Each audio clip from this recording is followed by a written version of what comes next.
bubuksan natin, papakita natin itong box set na ito. Sino ba nakakakilala guys sa Ace of Base? Yan. Sila guys yung kumanta ng Design, Beautiful Life, and Happy Nation. Kilala ko pa, memorize ko pa up to now. Mayroon silang 4 na studio album guys. So, lahat yun guys sumikat talaga, especially yung first 2 album nila. Andun kasi yun guys yung yung mga halos at pang talaga pop music kasi sila, di ba? So, yung first album nila guys, yung hindi ko nagkakamali, The Bridge. Andito guys yung Lucky Love, Beautiful Life, Never Gonna Say I'm Sorry.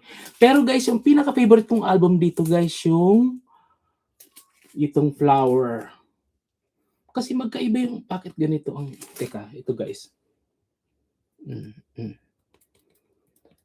Ang alam ko,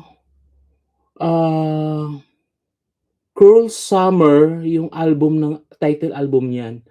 Pero hindi ko masyadong pa-comment na lang guys kasi medyo naguluhan ako diyan. I think parang international release yung Flower. Pero sa European edition parang naalala ko Cruel Summer yung title ng album. So pa-comment guys, pa-correct. Di ba? Sana may ganito ang SB19, di ba? Kung ilagay nila sa isang box set talaga yung lahat ng EP na nagawa nila. And individual na EP. So ganito guys.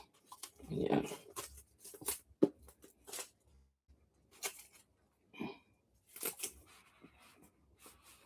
Ito siya guys. Ayan. Meron siya sa loob 4 na plaka.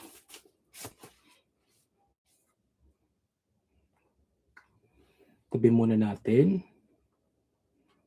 Yan. Meron pang isa.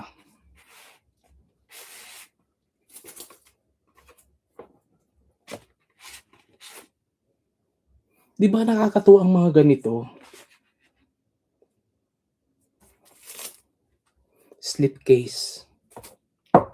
Ang ganda yung quality ng talagang durable talaga.